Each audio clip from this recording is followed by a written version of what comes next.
안녕하세요. 딸아이 하나를 둔 30대 여성입니다. 남편과는 이혼 소송 중인데 이제 거의 다 끝나가요. 그리고 다행히 좋은 결과가 나올 것 같아서 드디어 이렇게 제 이야기를 한번 해볼까 합니다. 그런데 막상 얘기를 하려니까 어디서부터 어떻게 이야기를 하는 게 좋을지 조금은 난감하기도 하네요. 남편하고는 집안어른의 소개로 만났습니다.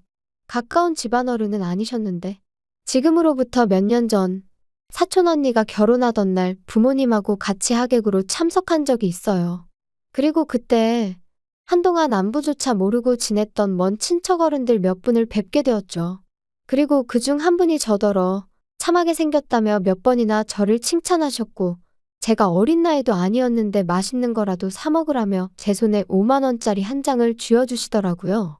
제가 당황해서 괜찮다며 거절하려고 했는데 어른이 예뻐서 주는 용돈이니 받으라셨고 마침 또 결혼식장이다 보니 다들 분위기가 좋았거든요. 그래서 얼떨결에 그렇게 5만 원을 받고 인사를 드리고 그랬어요. 그런데 그 일이 있고 며칠 뒤 그 어른께서 저희 아버지한테 전화를 하셔서는 제가 시집은 갔는지 만나는 남자는 있는지 그런 것들을 물어보시더랍니다. 그리고는 당신이 건너 아는 집에 아주 괜찮은 청년이 있다면서 저랑 한번 만나게 해주고 싶다 그러셨다는 거예요. 그리고 저는 당연히 싫다고 했어요. 솔직히 말하자면 거짓말 좀 보태서 불편해서 싫다고 아주 진저리를 쳤었죠. 원래도 자연스러운 만남을 추구하는 저였는데 잘 알지도 못하는 집안어른이 주선하는 자리라니 상상만 해도 불편해서 속이 다 울렁거렸다니까요. 하지만 부모님께선 듣자 하니 이미 어른께서 그쪽 집안에다가 말도 해놓으신 것 같고 그래서 제가 안 나가면 그 어른 체면이 말이 아니게 생겼답니다. 그러면서 그냥 집안어른 부탁이니 눈 딱 감고 나갔다 오라고 그리고 혹시 아냐 정말 괜찮은 사람이 나올지 하셨는데 솔직히 그런 말은 귀에 들어오지도 않더라고요. 그저 이게 그 5만 원을 받은 대가인가 싶은 게 황당하고 짜증도 나고 정말이지 기대는커녕 만나기도 전에 있는 대로 마음이 상해버렸다니까요. 하지만 약속 날짜가 다가올수록 집안어른이 중간에 계시다 보니 그래도 기왕 나가는 거 잘해서 나가야겠다는 생각이 들대요. 그래서 옷도 신경 써서 갖춰 입고 서둘러서 집을 나섰더니 약속 시간보다 10분 정도 일찍 도착하게 되었죠. 그런데 남편은 벌써 도착해 저를 기다리고 있었습니다. 그게 좀 인상적이었어요. 게다가 준비라도 해온 사람처럼 자기소개를 하는데 긴장한 목소리도 목소리인데 사람이 성실하단 게 느껴지더라고요. 뿐만 아니라 남편도 저랑 같은 작가의 팬이라는 사실을 알았을 땐 신기하면서 괜히 반갑기까지 한 게 그러니 대화는 또 얼마나 잘 통했겠어요? 시간 가는 줄 모른다는 게 어떤 건지 그때 처음 알았네요. 이후로 저희는 인연을 만났고 11월에 어느 날 남편의 프로포즈로 결혼까지 약속했어요. 그리고 양가의 축복 속에서 부부의 연을 맺게 되었는데 여기까지는 솔직히 별 문제가 없었거든요. 아니, 오히려 무르르듯 자연스럽게 흘러가서 정말 우리가 운명은 운명인가 보다 그런 생각까지 들었죠. 그런데 제가 딸아이를 출산하고 얼마 지나지 않아 생각지도 못한 일로 남편이란 사람에게 크게 실망하고 말았습니다. 산후조리원에서 나온 후 저는 소위 남들이 말하는 독박 육아를 시작했어요. 육아휴직을 쓰는 게 눈치가 보였지만 딸아이와 유대감을 형성하는 게 중요하다 생각해서 어렵게 내린 결정이었죠. 하지만 육아라는 게 정말 마음처럼 쉽지가 않더라고요. 그래서 어쩔 수 없이 친정어머니의 손을 빌리는 날이 하루 이틀 늘어났습니다. 남편이 못마땅해하는 눈치였지만 그때만 하더라도 저는 그저 남편이 저희 친정어머니한테 미안해서 그런다고 생각했어요. 한편으론 시어머니보단 친정어머니의 출입이 잦아지니 그게 불편해서 저러나 싶기도 했고요. 그러다 딸아이가 100일이 좀 지났을 무렵 제가 알아눕게 되었는데 다행히 열이 있거나 한 것은 아니었지만 전에 없이 딸아이 돌보는 게 힘에 부치대요? 그래서 남편에게 이야기를 하니 시터를 부르라는데 솔직히 좋은 시터분들도 많겠지만 워낙 흉흉한 뉴스가 판을 치던 시기였거든요. 그러니 비록 제가 집에 있다고 해도 함부로 잘 알지도 못하는 사람을 집에 들이기가 겁나더라고요. 그래서 결국 친정어머니를 오시라고 했어요. 한 2주 정도 저희 집에 계시면서 저 좀 도와달라고요. 참고로 시댁에도 여쭤봤지만 어머님께서는 아주 난색을 표하시며 가면 일당으로 한 20만 원씩은 받아야 한다는 말씀만 하셨습니다. 저희 상황을 뻔히 아시면서 그런 말씀을 하셨다는 건 한마디로 싫다는 말씀이셨죠. 그런데 저희 어머니가 와 계신 지 꼬박 일주일 되던 날이었어요. 현관을 들어서는 남편 표정이 좋지가 않더라고요. 그래서 제가 밖에서 무슨 일이라도 있었어? 표정이 왜 이렇게 안 좋아? 장모님은 잠깐 뭐 사러 간다고 나가셨는데 왜? 장모님 안 씻으시냐? 진짜 요즘 집에만 들어오면 구역질이 난다 구역질이 나. 그게 무슨 막말이야? 집에서 무슨 냄새가 난다고 그래? 그리고 냄새가 나도 그게 우리 엄마한테서 난다는 증거 있어? 장모님 오시기 전엔 안 났는데 장모님 오신 이후로 며칠째 내가 속이 미식거린다고. 그러면 100% 장모님 때문이지. 안 그래? 우리 엄마 아침 저녁으로 씻으시거든? 당신보다 더 자주? 알지도 못하면서 생사람 잡고 있어, 진짜. 남편과 대화가 끝나기가 무섭게 친정어머니가 들어오셨고 저는 저도 모르게 친정어머니의 표정을 살폈습니다. 다행히 어머니는 아무것도 듣지 못하신 듯 했지만 제 마음은 편치 않았죠. 게다가 남편 말이 신경 쓰여 저도 모르게 코를 킁킁거리며 어머니 냄새를 맡게 됐는데 그런 제 모습을 알아차리자마자 이 상황 자체가 너무 짜증나고 서럽고 그런데 이내 곧 저녁 식사를 하는 자리에서 남편이 이번엔 아주 노골적으로 인상을 쓰더니 또다시 무슨 냄새 안 나냐고 그러더라고요. 그리고는 저희 어머니더러 장모님 씻으셨어요? 그러는데 정말이지 진짜 밥상이고 뭐고 확 뒤집어 엎어버리고 싶더라니까요. 그리고 어머니는 금세 얼굴이 빨개지셔서는 씻었는데 왜 나한테 무슨 냄새라도 나냐면서 당황스러워 하셨는데 어찌나 분하던지 눈물이 다 날 것 같더라고요. 사실 저희 어머니는 제가 결혼하던 해까지 시장에서 아버지와 함께 튀김 가게를 하셨어요. 아버지의 사업이 망하고 이후로 마지막이란 각오로 주변 분들에게 돈을 빌려 시작하셨던 일이었죠. 돈 빌려준 사람들한테 하루라도 빨리 갚아줘야 된다고 그러면서도 저한테는 뭐 하나 부족한 거 없이 해주시려고 한 달에 딱 하루만 쉬시면서 그렇게 20년을 장사하셨습니다. 그리고 덕분에 지금은 떵떵거리며 살 정도는 아니어도 어디 가서 아쉬운 소리는 안 하고 사세요. 3층짜리 작은 건물이지만 새들어 장사하던 그 건물도 저희 부모님이 사셨거든요. 하지만 저희 어머니는 그 튀김 가게가 우리를 살렸다 하시면서도 기름 냄새라면 아주 진저리를 치십니다. 그래서 지금도 남들 다 좋아하는 치킨도 안 드세요. 그리고 남편도 이런 사연을 다 알고 있어요. 처음부터 숨길 생각도 없었지만 구구절절 얘기하려고 한 것도 아니었는데 남편이 어찌나 시부모님 고생하신 이야기를 우려먹고 또 우려먹던지 게다가 솔직히 제가 듣기엔 크게 고생하셨다는 느낌도 없었거든요. 하지만 자식 입장에선 자기 부모가 제일 애틋한 거 아니겠어요? 그래서 그런 남편에게 무안을 주는 대신 저도 저희 부모님 이야기를 했던 것뿐이었어요. 그리고 그때 분명히 이야기했거든요. 그런 이유로 우리 부모님은 두 분 다 냄새난다는 말에는 아주 예민하시다고요. 참고로 단지 튀김 냄새를 질리게 맡아서 그런 건 아니고 한참 장사에 매달리시던 무렵에는 정말 두 분 머리카락 한 올 한 올까지 소위 기름쩐내라고 하죠. 그 쩐내에 쩔어 있었어요. 그리고 두 분도 그 사실을 잘 알고 계셨기 때문에 정말 아침 저녁으로 몸이 벌게지도록 샤워를 하시더라고요. 특히나 어머니는 정말 살갗이 다 일어날 만큼. 그때를 생각하면 지금도 제 마음 한구석이 먹먹해져요. 아무튼 그랬는데 그 쩐내라는 게 쉽게 빠지질 않는 거예요. 그래서 결국엔 그 쩐내 때문에 싫은 소리를 듣게 되는 상황이 종종 있었고 그러니 다른 사람도 아닌 남편이 저희 어머니한테 냄새로 무안을 주었다는 사실을 저로서는 도무지 받아들일 수가 없었습니다. 그래서 이튿날 죽이 되든 밥이 되든 내가 애를 보겠다 하고 어머니는 가시라고 했어요. 며칠 같이 지내면서 어머니가 좀 편하게 대해주니까 인간이 장모 어려운 줄을 모르고 저딴 식으로 나오나 싶기도 했고 괜히 좋은 마음으로 오셔서는 상처만 받고 가시면 안 된다 싶었거든요. 남편이 하다못해 조심스럽게 여쭤보기라도 했다면 조금 위로가 되었을까요? 지금도 잘 모르겠어요. 확실한 건 있는 대로 인상을 찡그리며 싫은 티를 낸 그 얼굴이 제 뇌리에 너무나 선명하게 남았기에 며칠이 지나가도 남편이 꼴보기도 싫었다는 거죠. 그리고 말이 나왔으니 말이지만 까놓고 말해서 저라고 시부모님이 하시는 행동이 전부 다 마음에 들었겠어요? 식사 도중에 아버님은 트름을 열댓 번은 하시는 분이셨고 어머님은 설거지거리를 못하러 만드냐며 한 번도 반찬을 덜어서 드시질 않으셨습니다. 그래도 저는 평생을 저렇게 사신 분들이니 어떻게 다 내 입맛에 맞추겠나. 어쩌다 한 번이니 그냥 내가 이해하면 된다 생각하고 넘긴 적이 한두 번이 아니었어요. 그런데 남편이 먼저 그런 식으로 나오니 저도 더는 참지 말아야겠다고.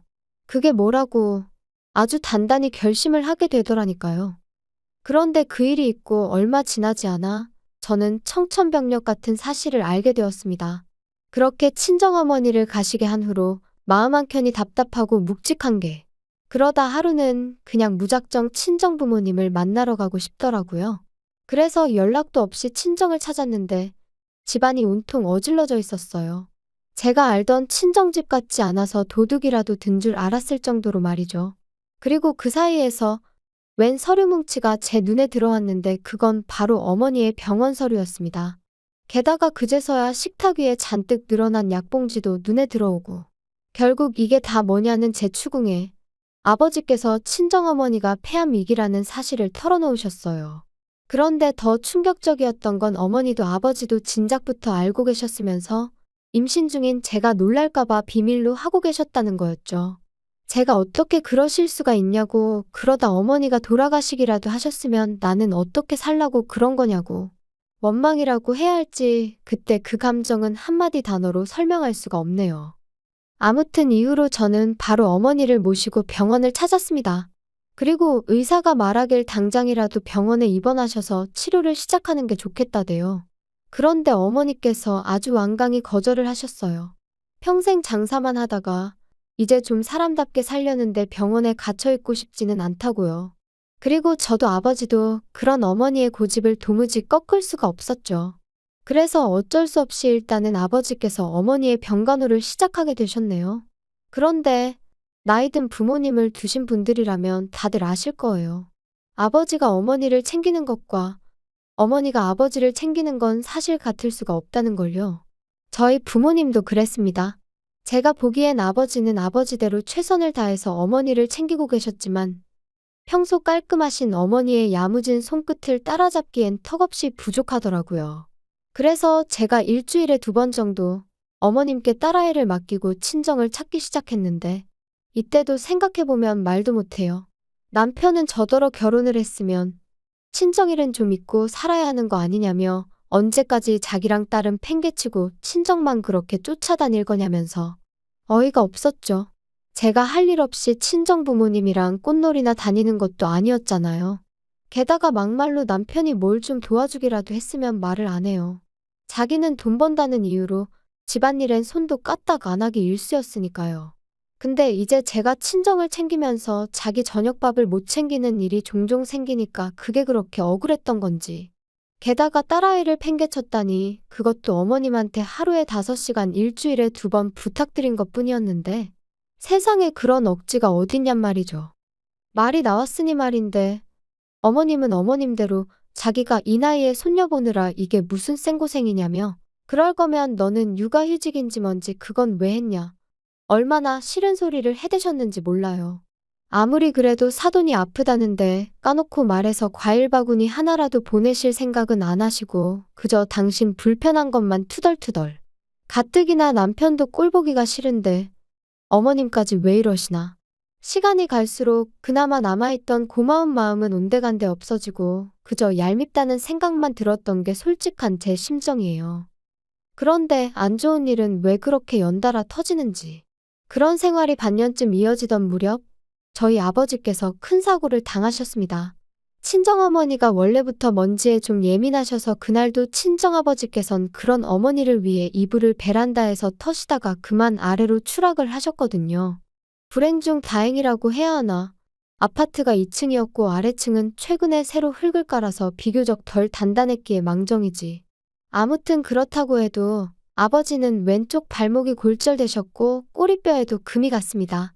갈비뼈도 상태가 좋지 않았죠. 그래서 꼼짝없이 병원 신세를 지게 되셨어요. 상황이 상황이었던 만큼 친정어머니가 저희 집에 오시는 건 제 상식으론 너무나 당연한 일이었어요.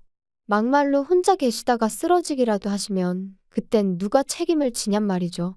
하지만 남편의 반응은 냉정하기 짝이 없었습니다. 지금처럼 왔다 갔다 하면서 들여다봐드리면 되지. 뭘 집으로 모시기를.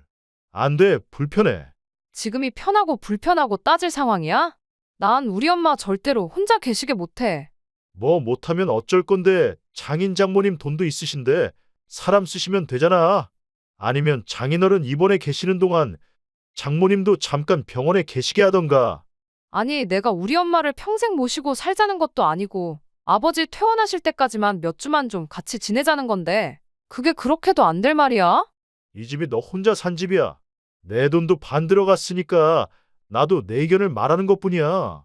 그리고 솔직히 너 지금 육아휴직 중이라 내가 외벌이하는 거나 마찬가지잖아. 그러면 내 입장도 배려를 해줘야지. 거기다 내가 말은 안 하려고 했는데. 생각해보니까 장모님 아파서 냄새 나시는 거 아니야? 아프시단 핑계로 안 씻고 그러셨던 거 아니냐고. 역시 내 코가 개코라니까. 아무리 생각해도 안 되겠다. 나 장모님 냄새 못 견디겠거든? 생각만 해도 또 울렁거린다. 당신 진짜 말 그따위로밖에 못해? 그럼 뭐 시부모님한테는 꽃향기라도 나는 줄 아나 봐. 그리고 외벌이가 어쩌고 저쩌고. 야, 어디 가서 그런 소리 할 것도 없어. 그 돈 뭐 나 용돈 쓰라고 벌어다 주니? 나 육아휴직 시작하고서 티셔츠 한 장 사 입은 거 없거든? 아이고 대단하십니다. 그럼 네가 매일같이 먹는 밥 반찬 생수는 어디 땅 파서 나왔냐? 남편과 말 같지도 않은 소리를 하며 다투는 제 자신을 보니 말 그대로 현타가 오더라고요. 그리고 이건 아니다. 이렇게 사는 건 아니다라는 생각이 딱 들었죠. 그래서 남편에게 마지막으로 한 번만 더 묻겠다 했습니다. 우리 어머니 모시고 단 몇 달만이라도 살겠냐? 아니면 나랑 지금 이혼하겠냐? 그러니까 남편 하는 말이 이것 봐, 이것 봐. 너 내가 몇 번이나 말했지. 너가 신경 쓸 가정은 나랑 우리 희연이가 있는 여기라고. 근데 지금 뭐 나더러 장모님을 모시던지 아니면 이혼을 하던지 선택을 하라고? 너 제정신이냐? 그래, 당신 말대로 내가 우선순위를 착각하고 있는 건지도 모르지. 하지만 나는 내 부모까지 나 몰라라 하라는 배우자를 존경하며 평생 한 이불 덮고 살 자신이 없거든. 이러다 막말로 우리 엄마나 아빠 잘못되기라도 하면 난 네가 악마로 보일 것 같은데 그때 가서 이혼하면 너무 늦잖아? 어이가 없다. 진짜. 그래 뭐 이혼하고 싶으면 이혼해. 그런데 희연이는 네가 못 데려가. 내가 키울 거야. 그거야 법대로 하자고. 장인장모 병간호도 못하게 해서 이혼한다는데 그런 철면피한테 과연 딸을 키우게 해줄지는 모르겠네. 좋은 변호사로 한번 잘 알아봐. 그리고 그날부로 저는 제 짐을 챙겨서 집을 나왔습니다. 술에 진탕 취해 남편이 잠든 사이를 틈타 아이도 데리고 나왔죠. 사실 남편이야 딸아이를 정말이지 눈에 넣어도 아프지 않을 정도로 예뻐한 건 사실이지만 시부모님은 아들이 아니라는 이유로 늘 시큰둥한 반응이셨어요. 그리고 남편은 어쨌든 혼자서는 아이를 돌볼 상황이 못 되었는데 그렇다고 시부모님이 봐주실 리도 없었으니 애를 내놓으라 할 리는 없겠다 싶었거든요. 그리고 이혼을 하겠다고 딱 마음을 먹고 나니 그때부턴 제가 아이한테 하는 행동 하나 말 한마디가 전부 다 양육권 결정에 영향을 끼칠 것 같다는 제가 법을 알고 그런 건 아니었지만 아무튼 나름대로 만반의 대비를 해야겠다 그런 생각도 들었고요. 그리고 이후로 무려 1년 3개월에 걸쳐 지독한 이혼 소송을 이어갔습니다. 그때 서름과 고됨을 이야기하자면 아마 석 달하고도 열흘을 밤을 새도 부족할 거예요. 하지만 결론부터 이야기하자면 친정아버지는 약간의 후유증이 남긴 했지만 혼자 일상생활이 가능할 만큼 건강을 회복하셨어요. 그리고 더 놀라운 건 바로 저희 친정어머니의 상황이었습니다. 정말이지 지푸라기라도 잡는 심정으로 여기저기 자문을 구해서 어머니 건강에 좋다는 음식만 정성을 다해 드시게 했고 귀찮아하시는 어머니를 모시고 산으로 들러 좋은 공기를 쐬기 위해 열심히 돌아다녔습니다. 여담이지만 딸아이는 사촌 언니의 도움을 정말 많이 받았어요. 언니도 저랑 비슷한 시기에 아이를 낳았기에 언니가 쌍둥이 키운다 생각하겠다며 힘을 보태주었죠. 피는 물보다 진하다더니 영원한 사랑을 약속한 남편보다도 결국은 피부치인 언니가 100배 1000배는 의지가 되더라니까요. 아, 그리고 언니가 저한테 왜 이렇게 잘해준 거냐 혹시 궁금해하실까봐. 일단 언니가 워낙 좋은 사람인 것도 있지만 언니가 시집갈 때 이모네 사정이 안 좋았거든요. 그러니까 저희 아버지가 언니 결혼 비용을 대주셨어요. 우리도 힘들 때 이모네 도움을 많이 받지 않았냐 하시면서요. 그래서 제 짐작이지만 언니가 선뜻 도와주겠다고 손을 내밀어 준 게 아니었을까. 고마울 뿐이죠. 아무튼 말하다 보니까 또 생각나네요. 정작 저 시집 갈 땐 남편이 남자 자존심이 어떻고 해가며 하도 우겨대서 결혼 비용을 기어이 반반 부담을 했어요. 그리고 그땐 그게 나름대로 남자답고 좋아 보이기까지 했거든요. 물론 살아보니까 쓸데없는 똥자존심으로 똘똘 뭉친 인간이었을 뿐이었지만 아무튼 그래도 이렇게 이혼하고 나니까 그때 반반하길 다행이지. 아까워서 혼날 뻔했네. 그런 생각이 다 들대요. 아무튼 그렇게 저랑 남편은 이혼을 했고 당연히 양육권은 저에게 왔어요. 그리고 사실 위자료는 별로 기대도 없었는데 크진 않았지만 800만 원을 받게 되었습니다. 그리고 양육비도 일단 매달 60만 원에 5년마다 한 번씩 다시 정하는 걸로 얘기가 되었죠. 그런데 제가 이런 거 저런 거 다 합쳐서 지금 사는 집을 그냥 그대로 나한테 넘기라 했어요. 꿈에도 보기 싫은 인간, 애 핑계로 또 봐야 되는 것도 싫고 이래저래 두 번 다시 얽히기 싫었거든요. 그리고 남편도 기껏 한다는 소리가 양육비니 뭐니 그런 거 있으면 어떤 여자가 자기랑 재혼을 하겠냐며? 좋다대요? 딸이라면 사족을 못 쓰는 인간이다. 그거 하나는 참 그래도 좋은 아빠다 싶었는데. 양육비 얘기하면서 재혼 타령하는 거 보니까 그럼 그렇지 결국 이것밖에 안 되는 인간이었어. 그 생각만 들더라고요. 한편 저희 이혼 소식은 저희를 만나게 해주셨던 그 집안어른 귀에도 들어갔던 모양이에요. 그리고 솔직히 사과를 받아야겠다거나 그런 생각은 없었지만 아니나 다를까 감감무 소식? 말 한마디 들려온 게 없습니다. 참고로 저희 결혼할 땐 그래도 저희 두 사람 사이에 다리 놔주셨다고 100만 원 받아가셨는데 말이죠. 솔직히 좀 착잡했는데 이렇게 또 인생을 배운 셈 치려고요. 친정어머니의 암이 완치가 된 것은 아니니 솔직히 지금도 완전히 평화를 찾았다 그렇게 말은 못하겠어요. 하지만 적어도 하나 도움 안 되는 돌멩이 같은 남편을 제 인생에서 걷어내고 나니 속은 후련합니다. 당분간은 친정부모님의 건강과 제 아이의 행복만을 인생의 과제로 삼고 그렇게 살아볼까 해요. 어쩌면 이것이야말로 영원한 사랑은 아닐까요? 들어주셔서 감사합니다.